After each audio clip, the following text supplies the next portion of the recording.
বলা হচ্ছে আমি নাকি নিম গাছও চুরি করেছি। আরে আমার বাড়িতে তো 4টে নিম গাছ আছে, কটা দরকার জিজ্ঞেস করুন। আমাদের চুরি করতে হয় না। চুরি বিদ্যা ভয়ঙ্করী যদি যে পরে ধরা। যারা চোর, মাদার অফ থিপস আর সাউথস মোস্ট। চোরের মায়ের বড় গলা, চোর কি মায়ের জোরসে বলে। তুমি যদি হিন্দু ধর্মের সমর্থক হও তাহলে তুমি জগন্নাথ ধাম নিয়েও, মমতা ব্যানার্জি নিমকাঠ চুরি করে জগন্নাথ ধাম করেছে, মমতা ব্যানার্জির এই অবস্থা হয়নি। ভালোই করেছেন, আপনার বাড়িতে যে 4টে নিম গাছ আছে সেই খবরটা আগাম বাংলার জনতাকে দিয়ে দিয়েছেন। ওই নিম গাছগুলো একদম সঠিক সময়ে সঠিক কাজে লাগবে। আপনি এত বড় হিন্দু, এত চোটের হিন্দু, আপনি নাকি শিব মন্দিরের দিকে মাথা করে ঘুমান, আপনি নাকি গায়ত্রী মন্ত্র জানেন, আপনার মতো হিন্দুত্ব সারা ভূ ভারতে পাওয়া যাবে না।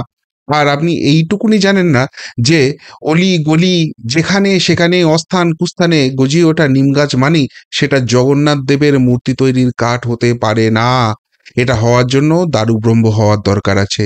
সেই নিম গাছের পার্টিকুলারলি ব্রহ্মযোগ থাকতে হবে, তার বিভিন্ন গুণাবলী যাচাই হয়, তবেই সেই নিম গাছ ব্রহ্ম হয় এবং সেইখান থেকেই জগন্নাথ দেবের মূর্তি তৈরি হয়।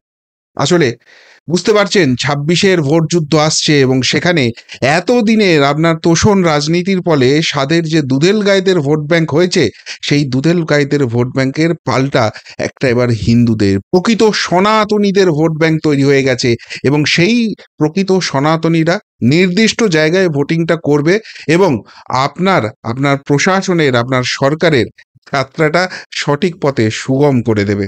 আর সেই জন্য বড় বেশি আতঙ্কিত হয়ে পড়েছেন। আর সেই জন্যই একটা নকল জগন্নাথ ধাম তৈরি করার আপনার বড় বেশি দরকার হয়ে পড়েছিল। কেননা পুরীর মন্দিরে তো আপনি এন্ট্রি পাননি, আপনাকে পুরীর মন্দিরে একটি বিশেষ কারণে ঢুকতে অবধি দেওয়া হয়নি। আর সেই রাগ থেকে, সেই ইগো থেকে আপনি ভেবেছিলেন পাল্টা একটা জগন্নাথ ধাম তৈরি করে ফেলবেন। আসলে এই জগন্নাথ ধাম বিতর্ক এবং এবং পুরীর মন্দিরের যে জগন্নাথ দেবের কাঠ, সেই নিম গাছের কাঠ চুরি, এই বিতর্ক যে এতখানি ইম্প্যাক্ট করবে এবং এতখানি কোণঠাসা করে দেবে, তার প্রভাব যে এত সুদূর প্রসারী হবে ভাবতে পারেননি। সবটাই ছেলে খেলা মনে করেছিলেন। আসলে এতদিন তো হিন্দুদের টেকেন ফর গ্র্যান্টেড নিয়েছেন, যে জন্য ভরা বিধানসভায় দাঁড়িয়ে তিনি বলতে পেরেছিলেন যে মহাকুম্ভ নয়, ওটা মৃত্যু কুম্ভ। এই জন্য রেড রোডে অন্য ধর্মের অনুষ্ঠানে গিয়ে তিনি বুক ফুটিয়ে বলতে পেরেছিলেন যে হিন্দু ধর্ম মানে নোংরা ধর্ম। এই অভিযোগও তার বিরুদ্ধে উঠেছে। আর সেই জায়গা থেকে যে হিন্দু ভোট ব্যাংক কতখানি খেপেছে তার উপরে, তিনি সেইটা বুঝতে পেরেছেন। আর সেই জন্যই সমস্ত কিছু ধামাচাপা দিতে গেছেন। আর দিতে গিয়ে অ্যাজ ইউজুয়াল পুরো লেবড়েছেন, ধেড়িয়েছেন। শুভেন্দু অধিকারী একটা টুইট করেছেন, একটা এক্স হ্যান্ডেলে পোস্ট করেছেন। সেখানে স্পষ্টভাবে দেখিয়ে দিয়েছেন যে যখন জগন্নাথ মন্দিরের উদ্বোধন হয়, দেখুন বড় বড় করে লেখা রয়েছে জগন্নাথ ধাম। আর তারপর যখন বিতর্ক শুরু হয়েছে, বুঝতে পেরেছেন কিভাবে আছলা বাঁশটা আসছে, তখন সেই জগন্নাথ ধাম উধাও হয়ে গেছে। যদিও তার যারা চেলা চামুন্ডা রয়েছে ওখানে, মন্ত্রী শান্তি কারা সব ছিল না, যারা আবার দেশের রাষ্ট্রপতিকে অপমান করে, তারা আবার শাক দিয়ে মাছ ঢাকার চেষ্টা করেছে, যেটা তার দলের একদম নীতিগত জায়গা, যেটা তার দলের একদম ধর্ম, শুধু ঢপবাজি করা। সেইটা করে বলেছে যে এই জগন্নাথ ধাম লেখাটা নাকি ফুটপাতের উপর করা হয়েছিল, সে টেম্পোরারি ছিল, এখন সেখানে একটা কি চৈতন্যর দান নাকি তৈরি হচ্ছে, সেইটা হয়ে গেলে এই লেখা আবার ফেরত আসবে। আর জগন্নাথ ধাম ওই মন্দির উদ্বোধনের পরেই সরে গেছে। সত্যিই তাই। আসলে যেটা ঘটনা ঘটেছে সেটা হচ্ছে যে এই জগন্নাথ ধাম বিতর্ক এবং এই কাঠ চুরির বিতর্ক, এটা কিন্তু সুদূর প্রসারী ইম্প্যাক্ট ফেলছে। কিভাবে? দেখুন, সব থেকে আগে যেটা হয়েছে যে এই কাঠ চুরি, যখন এখানে ওই রাজেশ দ্বৈতপতি এসেছিলেন, পুরীর মন্দিরে যিনি রয়েছেন, আসার পর বোঝাই যাচ্ছিল দিদির সঙ্গে সংস্পর্শে যখন এসেছেন তিনি অনুপ্রাণিত হয়ে গেছেন। সেখানে কি কি ডিল হয়েছে সেগুলো ভবিষ্যতে সব তদন্ত চলছে, খুঁজে খুঁজে বেরোবে। এবং এসে ক্রেডিট নেওয়ার জন্য পরিষ্কারভাবে বলে দিয়েছিলেন যে এখানে 2015 সালে পুরীর যে জগন্নাথ দেব রয়েছেন তার যে নবকলেবর যে হয়, সেইখানে যে পবিত্র নিম কাঠের অবশিষ্ট অংশ ছিল, সেই দিয়ে দীঘার জগন্নাথ মন্দিরের বিগ্রহ তৈরি হয়েছে।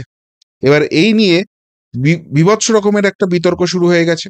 এবং বুঝে গেছেন রাজেশ দ্বৈতপতি যে তিনি যতই দ্বৈতপতি হন, তার ক্ষমতার, তার পদটার অপব্যবহার করে তিনি হিন্দু ধর্মের কি অসম্মান করেছেন এবং তার জন্য তার উপর কি কি নাম নেমে আসতে চলেছে। আর সেই জন্য ওড়িশা পৌঁছে এই রাজেশ দ্বৈতপতি আবার দাবি করেন যে নবকলেবরে ব্যবহৃত কাঠ নয়, অন্য একটি নিম গাছের কাঠ দিয়ে দীঘায় জগন্নাথের বিগ্রহ বানানো হয়েছে। আর তিনি ভেবেছিলেন এইভাবে বিতর্কটাকে ধামাচাপা দেবেন, কিন্তু কি হলে কি হবে। ওড়িশার মন্দির কর্তৃপক্ষের তরফে জানানো হচ্ছে, আপনি পশ্চিমবঙ্গে মিডিয়ার সামনে এক কথা বলছেন, ওড়িশার মিডিয়ার সামনে এক কথা বলছেন, আপনি তো হিন্দু ধর্মের বিভাজনের চেষ্টা করছেন।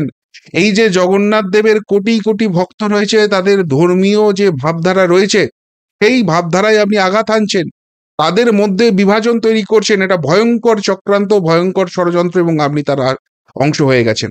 অর্থাৎ যেটাই হোক, রাজেশ দ্বৈতপতি ফেঁসে গেছেন। শুধুমাত্র তাই নয়, এই ঘটনাটার ইম্প্যাক্ট যখনই শুরু হয়েছে, তখন পুরীর যে মন্দির কর্তৃপক্ষ রয়েছে তাদেরকে ওড়িশার আইনমন্ত্রী পৃথ্বীরাজ হরিচন্দন যিনি রয়েছেন, তিনি কিন্তু পুরোপুরি এটা তদন্তের আওতায় দেখেছেন। এবং তারপরই পুরীর জগন্নাথ মন্দিরের প্রশাসনের যিনি প্রধান, সেই অরবিন্দ পাদি রাজেশকে ডেকে পাঠানো হয়েছিল এবং 1.5 ঘন্টা ধরে তাকে জেরা করা হয়েছে। সত্যিটা কি এবার সামনে বেরিয়ে আসবে। আজকে মুর্শিদাবাদে গেছেন অবশেষে এই রাজ্যের সব থেকে বড় জমিদার যিনি, তার মনে হয়েছে মুর্শিদাবাদেও যেতে হবে, কারণ ভোট ব্যাংক পিছলে যাচ্ছে। সুতরাং তার অন্যান্য যেসব অনুষ্ঠান ছিল, এই জগন্নাথ ধাম ছিল, সেখানে দিলীপ ঘোষকে ডেকে বিজেপির মধ্যে বিভাজন, অনেক কিছু দেখানোর ব্যাপার ছিল, তো সেই সব হয়ে টয়ে গেছে।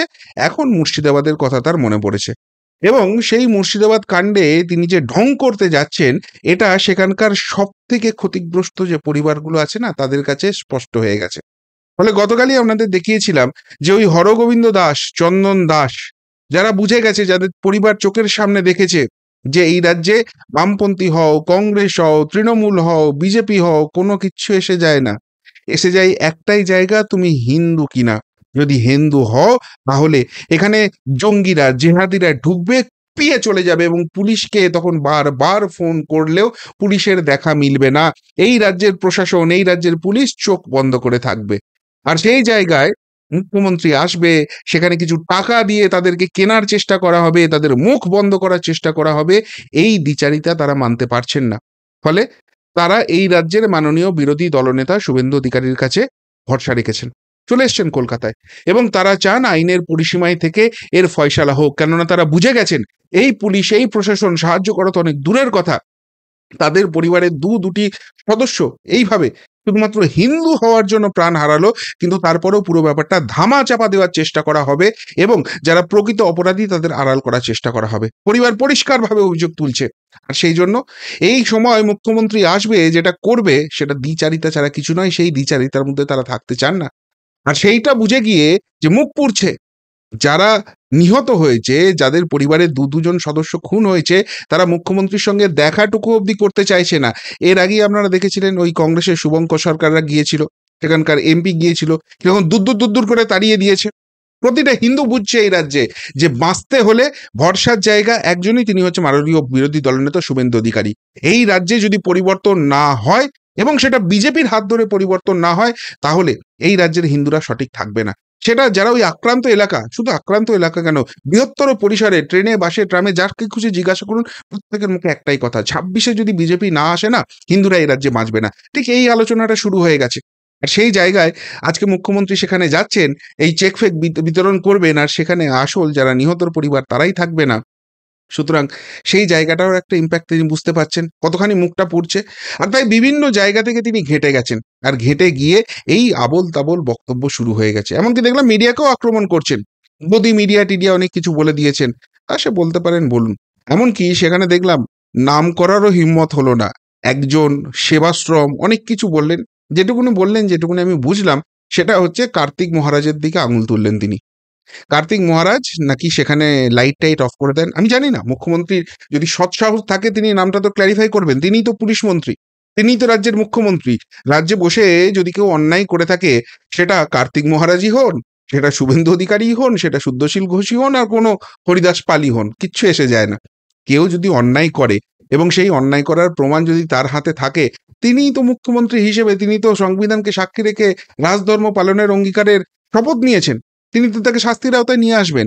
সেই সব কিছু করতে পারছেন না, শুধু নামটুকুও মুখে আনার সৎসাহস দেখাতে পারছেন না। অনেক কিছু বললেন, কোনো এক সেবাশ্রমের কেউ একজন সেখানে লাইট অফ করে অনেক কিছু কাণ্ড করেছে, এবং সোজা কথায় যেটা বোঝানোর চেষ্টা করলেন যে ছোটখাটো কোনো ঘটনা ঘটলেও, ঘটনা না ঘটলেও সেখানে ঘটনা ঘটেছে বলে চালিয়ে দেওয়া হয়।